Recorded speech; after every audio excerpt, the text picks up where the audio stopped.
இப்ப தம்பி நீங்க ஒரு தண்ணி இருக்கிற இல்லைன்னா ஒரு குளத்துல நீங்க என்ன செய்வீங்கன்னா ஒரு கல்ல போட்டீங்கன்னா ஒரு அலை ஒண்ணு உருவாகும். உருவாகுமா உருவாகாதா?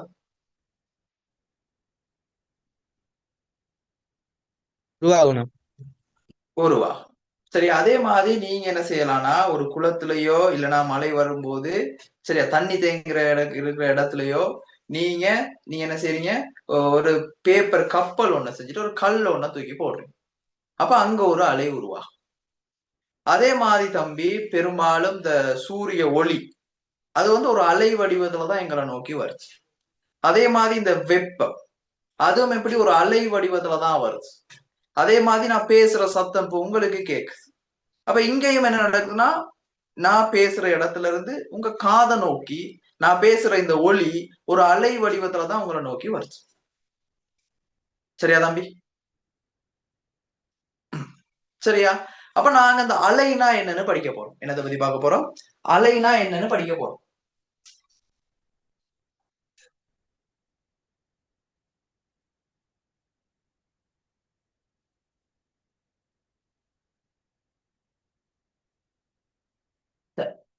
இப்ப அலை என்ன அலைனா என்னன்னா தம்பி சரியா, ஆஹ் ஒரு துணிக்கைகள்ல இல்லைன்னா ஒரு ஊடகத்துல அல்லது வெளியில வழியில சாரி ஒரு ஊடகத்துல அல்லது வெளியில ஏற்படுற குழப்பத்தை தான் நாங்க என்னன்னு சொல்றோம்னா அலைன்னு சொல்றோம். சொல்றது விளங்கிச்சா? ஒரு ஊடகம் அல்லது வெளியில ஏற்படுற ஒரு குழப்பத்தை தான் நாங்க என்னன்னு சொல்லுவோம் அலைன்னு அலை. சொல்லுவோம். சரியா? இப்ப ஊடகம்னு சொன்னா உங்களுக்கு தெரியும் ஊடகத்துல 3 வகையான, கொஞ்சம் எனக்கு வீடியோ நான் போட்டுக்கிறேன்.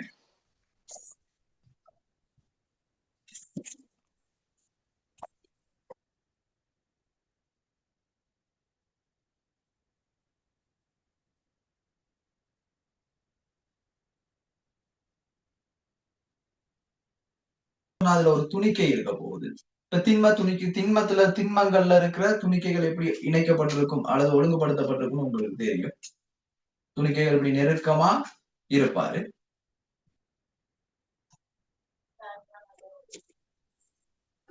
அதே மாதிரி தம்பி இந்த திரவங்கள் திரவங்கள்ல துணிக்கைகள் கொஞ்சம் தொய்வா என்ன செய்யப்படும், ஒழுங்கு. அதே மாதிரி வாயுக்கள்ல துணிக்கைகள் ரொம்பவே தூரத்துல இருக்கும். இப்படி இருக்கும். சரியா தம்பி? அப்ப நாங்க என்ன செய்யறோம்னா திண்ம துணிக்கைகள்ல ஒரு குழப்பத்தை ஏற்படுத்துறோம். இப்ப உதாரணமா கயிறு ஒண்ணு இருக்கு, அதை நான் மேலையும் கீழையும் இப்படி அசைக்கிறேன். அசைக்கும் போது இந்த துணிக்கைகள்ல ஒரு குழப்பம் ஒண்ணு ஏற்படுது. அப்ப ஒரு அலை ஒண்ணு உருவாகும். சொல்றது விளங்கிச்சா? ஒரு கயிறு ஒன்று இருக்கு, கயிறை மேலையும் கீழையும் அசைக்கிறீங்க. அசைக்கும் போது இங்க ஒரு குழப்பம் உருவாகுது இந்த துணிக்கைகள்ல. அதனால என்ன செய்து ஒரு அலை உருவாகும். சொல்றது விளங்கிச்சா? அதே மாதிரி திரவ துணிக்கைகள் இருக்கு. இந்த திரவ துணிக்கைகள்ல நீங்க என்ன செய்றீங்க, இப்ப உதாரணமா ஒரு குளத்துல கொண்டு போய் என்ன செய்றீங்க, அங்க திரவ துணிக்கைகள் இருக்கு, அதுல நீங்க என்ன செய்றீங்க, ஒரு கல்ல போடுறீங்க. அப்ப அங்க ஒரு குழப்பம் உருவாகுது, ஆகவே ஒரு அலை ஒண்ணு உருவாகுது. சரியா தம்பி? இப்ப அதே மாதிரி இப்ப உங்களுக்கு எனக்கும் இடையில சரியா, அப்ப நீங்க நேர்ல இருந்தீங்கன்னா உங்களுக்கும் எனக்கும் இடையில வழி துணிக்கைகள் இருக்கு. அப்ப நான் என்ன செய்யறேன்னா அதிர பண்றேன், குரல் நான் என்ன செய்யுதுன்னா அதிருது. அதிர்றதுனால இந்த வழி துணிக்கையில ஒரு சின்ன குழப்பம் ஒண்ணு ஏற்படுது. சொல்றது விளங்கிச்சா? அதனால நான் பேசுற சத்தம் உங்களுக்கு கேட்குது. சொல்றது விளங்கிச்சா தம்பி? அப்ப அலைன்னா ஒரு துணிக்கைகள் இருக்கிற அந்த ஊடகத்துல ஏற்படுற குழப்பம்னு சொல்லுது. இது விளங்கிச்சா? சரிண்ணா. அதே மாதிரி தம்பி இந்த துணிக்கைகள் இல்லாமலும் அலைகள் ஊடுகடத்தப்படலாம். சொல்றது விளங்கிச்சா தம்பி? இந்த மாதிரி துணிக்கைகள் எல்லாமே வெற்றிடத்திலையும் என்ன செய்யலாம், இந்த அலைகள் பயணிக்கலாம். அப்ப பூமிக்கும் சூரியனுக்கும் இடையில சரியா ஒரு வெற்றிடம் இருக்கு. ஆனா அங்க இருந்து என்ன, சூரியன்ல இருந்து ஒரு அலை ஒண்ணு வருது, ஒளி அலை வருது, வெப்ப அலை வருது. வருதா வரலையா? வருதுண்ணா. அப்ப ஊடகத்துல அல்லது வெளியில ஏற்படுற குழப்பத்தை தான் நாங்க என்னன்னு சொல்லுவோம்னா அலைன்னு சொல்லுவோம். அலைனா என்னன்னு விளங்கிச்சா? சரிண்ணா. சொல்றது விளங்கிச்சா? அப்ப வெற்றிடத்துல ஏற்பட போகுது, ஊடகங்கள்லயும் ஒரு குழப்பம் ஏற்பட போகுது. இதைதான் நாங்க அலைன்னு சொல்லுவோம். சரியா? அப்ப முதலாவது அலைனா என்னன்னு எழுதிங்க பாப்போம்.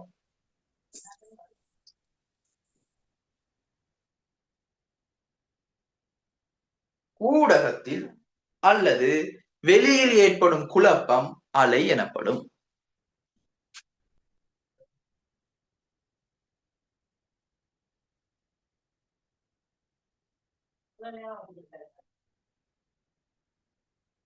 திண்ம ஊடகமா இருந்தா கயிறை நாங்க மேலே கீழே மசைக்கிறோம், குழப்பம் ஏற்படுது. திரவமா இருந்தா ஒரு தண்ணிக்குள்ள கல்ல தூக்கி போடுறோம், ஒரு குழப்பம் ஏற்படுது.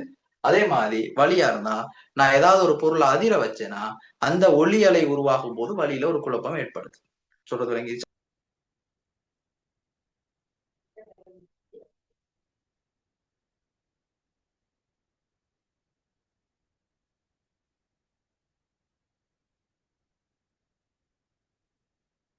சரியா தம்பி? எழுதிட்டீங்களா?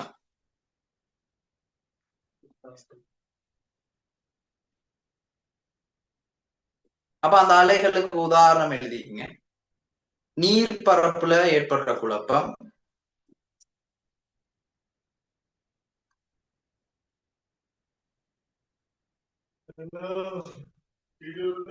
சூழலில் ஒலிகளை எழுப்பும் போது உண்டாகிற அலைகள்,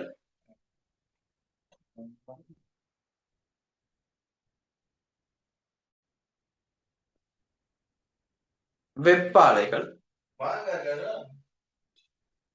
சூரிய ஒளி. நான் கொஞ்சம் டீப்பா பார்க்கவும். எழுதிட்டா சொல்லுங்க. விளங்கிருச்சா விளங்கலையா?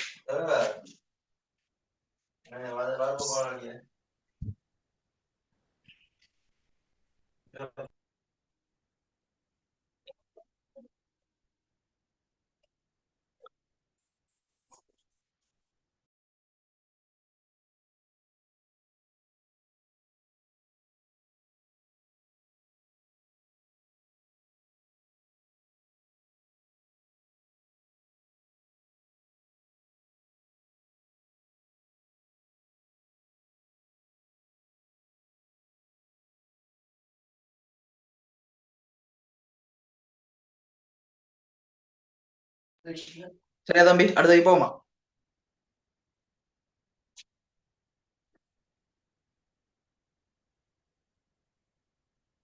இந்த அலைகளை தம்பி நாங்க ரெண்டு வகையா பிரிக்கலாம்.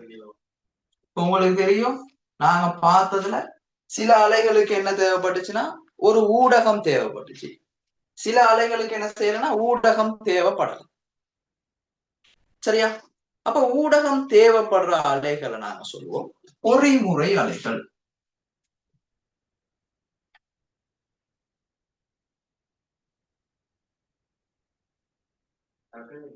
அதே மாதிரி தம்பி ஊடகம் தேவைப்படாம சில அலைகள் இருக்குன்னு படிச்சிடும். வெற்றிடத்துல போகக்கூடிய ஒரு குழப்பத்தை ஏற்படுத்தக்கூடிய சில அலைகள் இருக்குன்னு படிச்சோம். சரி, அப்படிப்பட்ட அலைகளை நாங்க சொல்லுவோம் மின்காந்த அலைகள். அந்த அலைகளை நாங்க என்னன்னு சொல்லுவோம் தம்பி? மின்காந்த அலைகள்.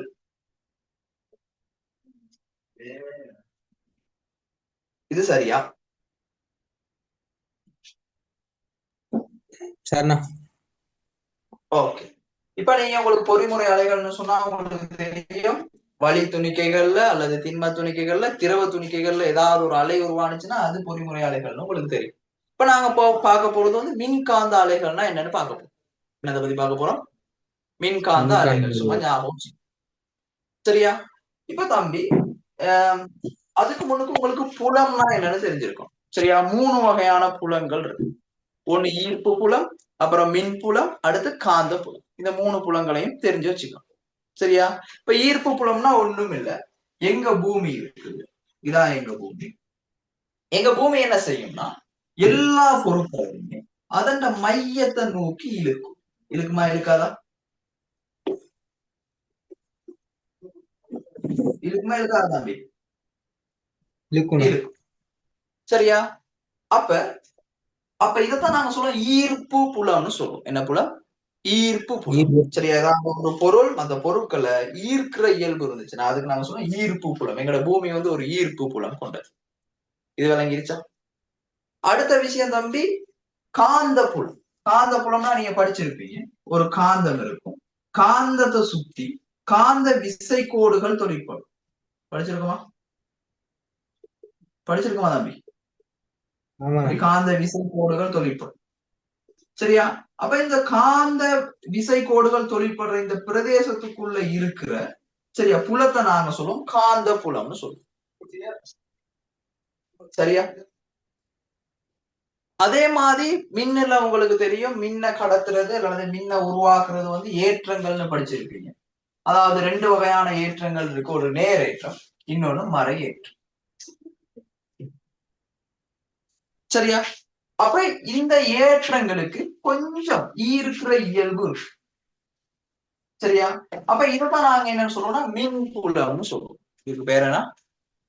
மின் புலம். சரியா? அப்ப புலங்கள் 3 இருக்கு. ஒண்ணு ஈர்ப்பு புலம், அடுத்து காந்த புலம், அடுத்து மின் புலம். இப்படி 3 புலங்கள் இருக்கு. இது சரியா தம்பி? அப்ப மின்காந்த அலை அப்படின்னு சொன்னா இதுல இருந்து 2 புலங்கள் தொழிற்பட போகுது. என்னன்னு நினைக்கிறீங்க? மின்காந்த அலைனா 2 புலங்கள் தொழிற்பட போகுது. என்னன்னு? காந்த புலம், அப்புறம் பேர்லயே இருக்கு. என்ன புலம் தம்பி? மின்புலம். பேர்லயே இருக்கு தம்பி, மின் புலம். சரியா? அப்ப காந்த புலமும் மின் புலமும் தொழிற்பட போகுது. சரியா? அப்ப இவர் வெற்றிடத்திலையும் போறாரு. சரியா? அப்ப இந்த 2 புலங்கள்ல இந்த மின் புலமும் காந்த புலமும் ஒண்ணுக்கு ஒண்ணு செங்குத்தா இருக்கும் போது, சரியா, இதுகளுக்கு செங்குத்தா அலை அலை உருவாகும். சொல்றது விளங்கிச்சா? இவங்க 2 பேரும் எப்படி இருக்க போறாங்க? செங்குத்தா இருக்க போறாங்க. மின் புலமும் காந்த புலமும் செங்குத்தா இருக்கும் போது இவங்க 2 பேர்த்துக்கும் செங்குத்தா அலை உருவாகும். சொல்றது விளங்குதா தம்பி? சரியா தம்பி? நான் இது வரைக்கும் பேசுனது உங்களுக்கு வேலை கிடைச்சா தம்பிமா? ஆமா. இத இருந்து விளங்கிருச்சா கௌதம்? விளங்கிருச்சா ஏஷா?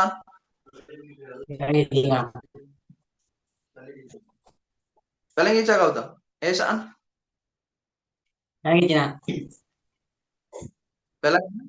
விளங்கிச்சா? விளங்கலாம் நிறைய சொல்லுங்க, நான் நிறைய சொல்றேன். அவ்வளவுதானே, சின்ன விஷயம் தானே. சொல்றது விளங்கி? இப்ப நான் ஒரு ஒரு ஒரு போட்டோ ஷேர் பண்றேன். அதை பாத்தீங்கன்னா இன்னும் கொஞ்சம் கிளியரா விளங்கும். சொல்றது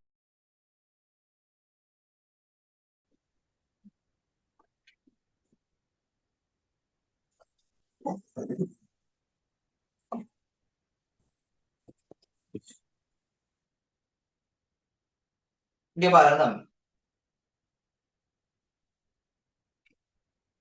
சரியா? எக்ஸ் ஒய்ங்கிற ஒரு 2 அச்சு இருக்கா? இருக்கு. இப்ப இதுல பாருங்க பாப்போம். y அச்சுக்கு மேல ஒரு நீல கலர் ஒரு புலம் ஒண்ணு இருக்கா? தம்பி? இருக்கு. இப்படி இறங்குதா? சரி, இப்ப இதை நான் சொல்றேன் காந்த புலம்னு சொல்றேன். சரி, இதுக்கு பேர் என்ன? காந்த புலம். சரியா? இல்லைன்னா கொடுத்திருக்காங்க. அப்ப மீன் புலம். சரியா? அப்ப எங்கிட்ட y இப்படி செங்குத்தா யாரு இயங்குறானா மீன் புலம் இருக்கு. அதே மாதிரி இந்த எக்ஸ் அச்சுல கிடைப்பக்கமா அதுக்கு செங்குத்தா, சரியா, மீன் புலத்துக்கு செங்குத்தா அந்த நீல கலர் அச்சுல பாருங்க. சரியா? காந்த புலம் இயங்குதா தம்பி? விளங்குதா? அப்ப இதுக்கு செங்குத்தான்னு சொன்னா இந்த கோடு கொடுத்துருக்காங்களா? எங்கிட்ட ஒரு எக்ஸ் அச்சு ஒன்று கொடுத்துருக்காங்களா தம்பி? இந்த அச்சின் வழியா என்ன செய்யும்னா அலை உருவாகும். அப்ப மின்புலமும் அதே மாதிரி காந்த புலமும் ஒன்றுக்கொன்று செங்குத்தா உருவாகும் போது, சரி, அதுகளுக்கு செங்குத்தா என்ன அலை பயணம் செய்ய போகுது. இது விளங்கிருச்சா?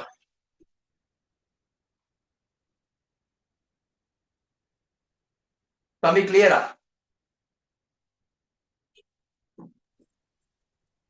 தம்பி தம்பிமா இது விளங்குதா? மின்காந்த அலைனா என்னன்னு விளங்கிருச்சா? ஓகே.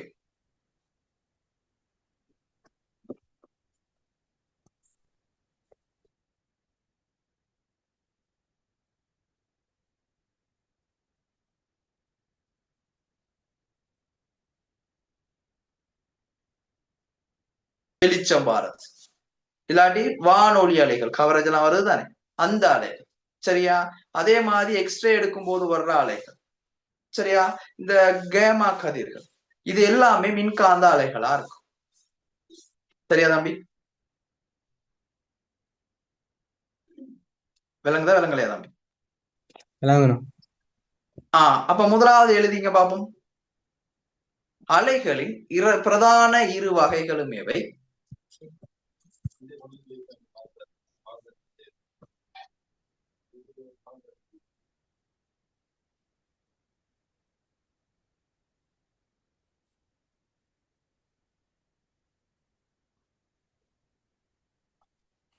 அடுத்தது பொறிமுறை அலைகள் என்றால் என்ன, மின்காந்த அலைகள் என்றால் என்ன?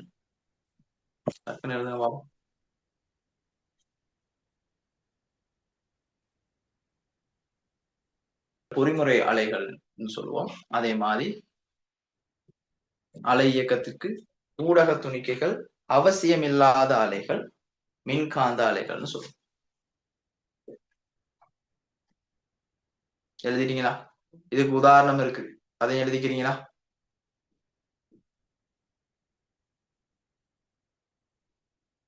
நீர்ல ஏற்படக்கூடிய அலைகள், ஒளி அலைகள், சரி, கைட்ட நாங்க மேலையும் கீழையும் அசைக்கும் போது உருவாகிற அலைகள். அப்ப இதெல்லாம் பொறிமுறை அலைகளா இருக்கும்.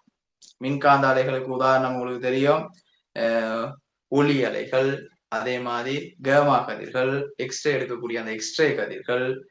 சரியா? அப்ப இதுகெல்லாம் மின்காந்த அலைகளா இருக்கும்.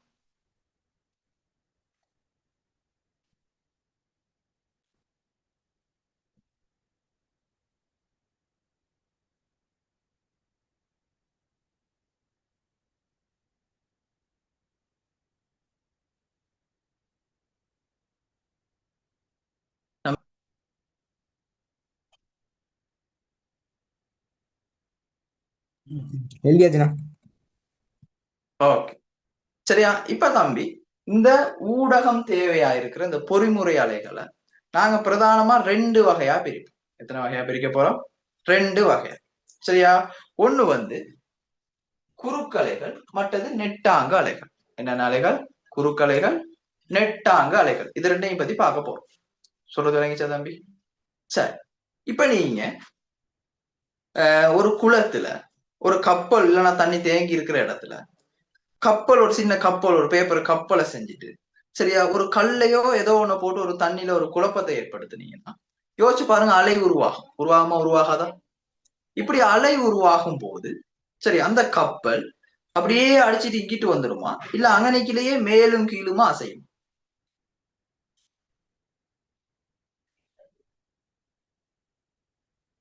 எப்படி ஏசான் மதன்? மேலும் கீழுமாக அசையணும். மேலும் கீழுமா தான் அசைய போகுது. சரியா?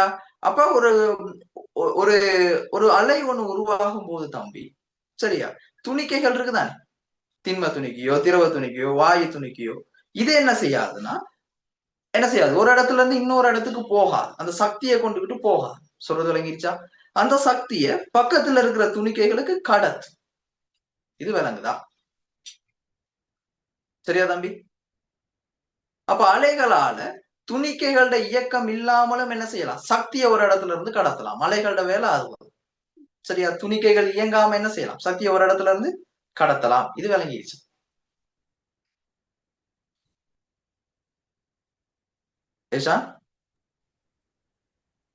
சரிண்ணா. மதன் விளங்குதா? மதன் விளங்குதா? கௌதம் விளங்கிடுச்சா? விளங்குறா இருக்கா சொல்லுங்க பாப்போம், திரும்ப நான் உங்களுக்கு சொல்றேன். அப்ப பொறிமுறை அலைகளை பிரிக்கலாம் அப்படின்னு படிச்சோம். சரியா? அப்ப ஒரு அலைகள்ல வந்து துணிக்கைகள் இயங்காமலும் நாங்க என்ன செய்யலாம், சக்தியை ஒரு இடத்துல இருந்து இன்னொரு இடத்துக்கு கடத்தலாம்னு பார்த்திருக்கோம். சரியா தம்பி? சரி, இப்ப நாங்க பொறிமுறை அலைகளை 2ஆ பிரிக்கலாம். ஒண்ணு குறுக்கலைகள், இன்னொரு நெட்டாங்க அலைகள். சொல்றது விளங்கிருச்சா? இப்ப பாப்போம். அடுத்த பாத்தீங்கன்னா உங்களுக்கு விளங்கும்.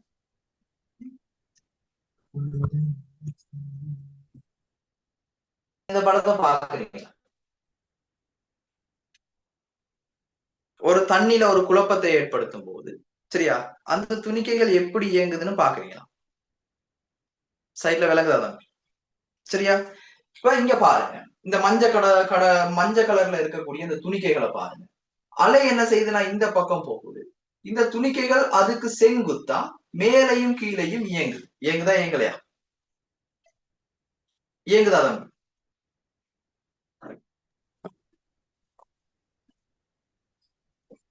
விளங்குதா தம்பி? இங்க ஆமாண்ணா. பாருங்க, கீழே பாருங்க, அந்த கருப்பு போட்டோவை பாருங்க பாப்போம். துணிக்கைகள் இருக்கு, அலை இந்த பக்கம் போகுது, அதுக்கு செங்குத்தா மேல என்ன செய்யுதுன்னா துணிக்கைகள் மேலையும் கீழையும் இயங்குதா இயங்கலையா? இயங்குதுண்ணா. இப்படி இந்த ஊடக துணிக்கைகள் அலை செல்லும் திசைக்கு செங்குத்தா அசைஞ்சிச்சுன்னா அப்படி உருவாகுற அலையை நாங்க சொல்லுவோம் குறுக்கலைன்னு சொல்லுவோம். சொல்றது விளங்கிச்சா? அலை செல்லும் திசைக்கு செங்குத்தா துணிக்கைகள் இயங்குச்சுன்னா அந்த அலையை சொல்லுவோம் நாங்க குறுக்கலைகள்னு சொல்லுவோம். இது சரியாதான்? சரிண்ணா. உதாரணமா கடல் அலையில உருவாகுற அலை, ஏன்னா கடல் அலை இருக்குதானே, கடல் அலை உருவாகும் போது இப்படிதான் உருவாகுது. துணிக்கைகள் மேலும் கீழும் அசைய போகுது, என்ன அதுக்கு செங்குத்தா என்ன அலைகள் கடத்தப்பட போகுது. அதே மாதிரி தம்பி நாங்க கயிறு ஒண்ண மேலையும் கீழையும் அசைக்கிறோம். கயிறு ஒண்ண மேலையும் கீழையும் அசைக்கும்.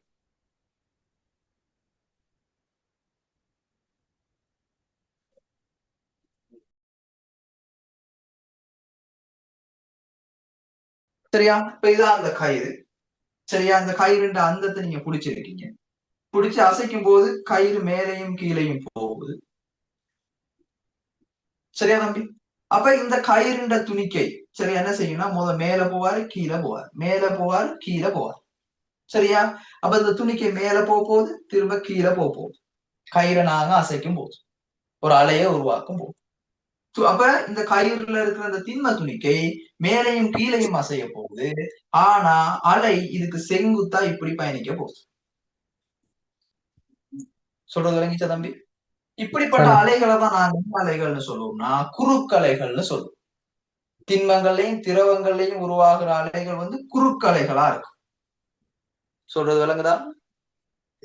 துணிக்கைகள இயக்கத்துக்கு செங்குத்தாக அலை உருவானுச்சுன்னா அதை நாங்க சொல்லுவோம் குறுக்கலைகள்னு சொல்லுவோம். இது விளங்குதா தம்பி? இது கிளியரா? குறுக்கலைனா என்னன்னு விளங்கி? சரிண்ணா. சரி, அடுத்து இதையும் பார்த்துக்கோ. இதுல நோட்ஸ் எழுதுறதுக்கு முன்னுக்கு நெட்டாங்காலைகளையும் பார்த்துக்கும். பார்த்துட்டா ரெண்டையும் ஒப்பிட்டு பார்க்கும்போது நமக்கு ஈஸியா இருக்கும். சரி, அதை நான் அதையும் அந்த வீடியோவை காட்டிடுறேன். சரியா?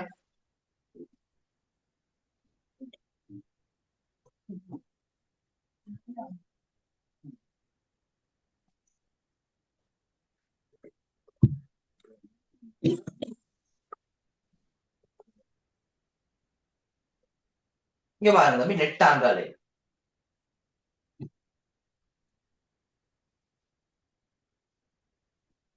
சரியா? இங்க பாருங்க, இந்த படத்தை பாருங்க. சரியா? இங்க பாருங்க, இது ஒரு குறுக்கலை. ஏன் அலை இந்த பக்கம் போகுது? அதே மாதிரி துணிக்கைகள் மேலும் கீழும் அந்த அலைகள் செல்ற திசைக்கு செங்குத்தா இயங்குது. ஆகவே இது ஒரு குறுக்கலை. இங்க பாருங்க தம்பி, இந்த சிலிங்கியை அசைக்கும் போது, சிலிங்கிய முன்னுக்கும் பின்னுக்கும் தள்ளும் போது, சரியா, இங்க இருக்கிற வழி துணிக்கை என்ன செய்யுதுன்னா முன்னுக்கு போகுது. சரியா? முன்னுக்கும் பின்னுக்கும் இயங்குது. சரியா? அப்படி பாருங்க, முன்னுக்கும் இயங்குதா தம்பி? முன்னுக்கும் பின்னுக்கும் இயங்குது. அலையும் அதே திசையில போகுது. இந்த முதலாவது படம் உங்களுக்கு விளங்குதா தம்பி? சரி, இதுல மத்த படத்தை நான் போட மறந்துட்டேன்.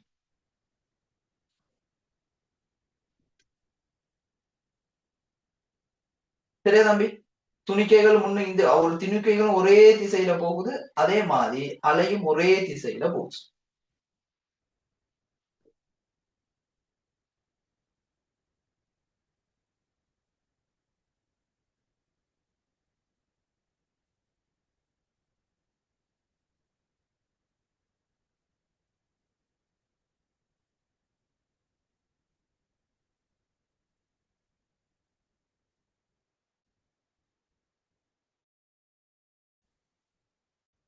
சொல்றது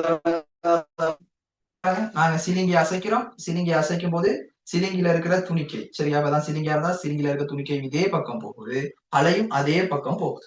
நாங்க இந்த சிலிங்கிய முன்னுக்கும் பின்னுக்கும் இப்படி தள்ளும் போது அலையும் இந்த பக்கம் போகுது, துணிக்கைகளும் இந்த பக்கம் போகுது. சரியா